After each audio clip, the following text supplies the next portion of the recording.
Immigrating may be one of the scariest, most uncertain things one could ever experience, as leaving a life you knew for a new one is quite the stretch. We have heard of stories of immigrants doing hard labor in the countries they moved to in search of a better life, and all the other challenges they encounter on that journey. Our guest tonight is Humphrey Jarijari of JJ Vegetables, otherwise simply known as JJ, a Zimbabwean national who, in search of a well-paying job, packed his bags and trekked to Botswana, where 15 years later, he's a horticultural farmer with a land amassing about 16 hectares. He left his mother and 2 siblings when realizing his life would not amount to much if he stayed in Zimbabwe. Like him, one of his siblings went further into the world, setting roots in Cyprus, both attempting to help their mother back home. When he got to Botswana, he worked as a farm manager in one of the local farms, where he saved his earnings to start his own undertaking in Sefhare. Today, he grows tomatoes, cabbages, green peppers, butternut, and onion, supplying individuals, the Department of Prisons, and some large retailers, amongst others. He shares with us that because of his family background in farming, it was only fitting that this be his way of life as well. Yes, the interest in farming came about from previous encounters. I'm from a farming background. Then I also had a chance to go to an agricultural college. I studied agriculture at tertiary level. Worked as an extension officer.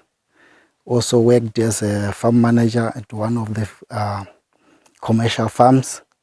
Then later I decided to start my own project. He says one of the challenges in starting his business was securing land, adding that a lack of working capital added to his struggles. Starting a business in Botswana was not easy for me. The most difficult part of it was land, securing land to use, and finances. The working capital was not there, but I started as small as with only 3,000 pool to begin with. When I started on a quarter hectare, but I've grown up to 16 hectares now. So from all the income which was coming out from the small project, I was putting it back. That was plowing back to the project so that it will boost itself. Started in 2020 January with only 1 employee. Now I'm sitting on 32 employees. I'm really proud of that. I've created employment.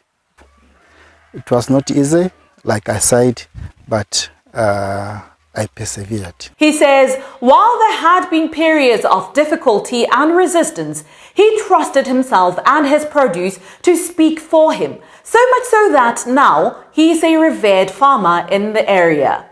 When you are starting, whilst the people don't know much about yourself, there's some resistance, especially in the market.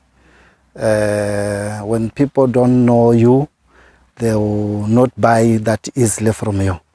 But as you go on, you establish yourself, you establish your market, the quality of your produce. It will also put you on the map. Then working with Botswana in general, I think that was the nicest thing I've ever had. Because if you have confidence in yourself, they'll also have confidence in you. Like personally, I've been working with Botswana for the past 15 years. I know how to work with them.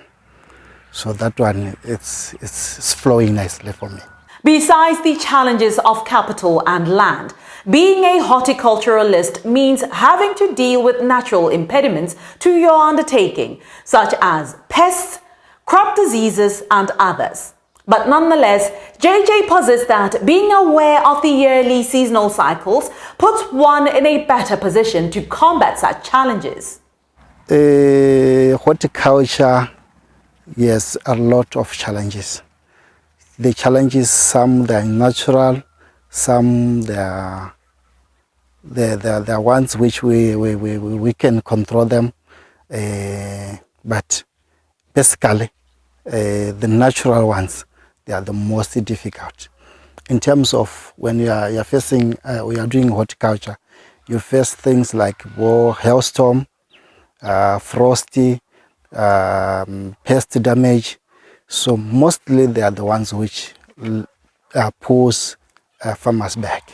I think it's best for a farmer to grow crops according to their seasons, because you reduce the risk of natural disasters.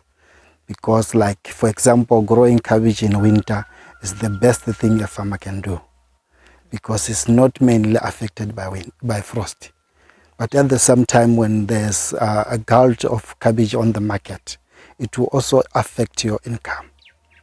So in some instances, we look at the climatic conditions in our area, and we take some risk, like growing maize in winter. Central region is rare to have frost. So we decided, or personally I decided, to grow a lot of maize and tomatoes during winter, for which the demand will be high. So it's working for us. As part of his long-term plan, JJ says he hopes to turn his project into more than just a horticultural enterprise, but to expand to fish farming, piggery and poultry farming. I have a lot of dreams. I'm dreaming and doing at the same time. JJ started only as a horticultural project, but already we have some Botswana chickens. So I think we are going to move on to piggery, fish farming, and also horticulture. We take it to the next level, like increasing the horticulture, including other crops which we are not doing at the moment. So that's what we are planning to do. One may wonder, however, as a Zimbabwean national, why did he decide to have his farm here in Botswana instead of back home, where climatic conditions are much more suitable for farming? Zimbabwe, even today, they are still producing, although it's not that much. Botswana, the biggest advantage in Botswana is the ready market for any produce you produce. Zimbabwe, comparing Botswana and Zimbabwe, is like, in Zimbabwe, most households, they have their own backyard gardens. So if you produce vegetables, it's likely not to get a ready market for the vegetables. But in Botswana, the market is ready. So all the vegetables are always in demand. And I would also want to applaud the government for banning the importation of vegetables, because it's also boosting the local farmers.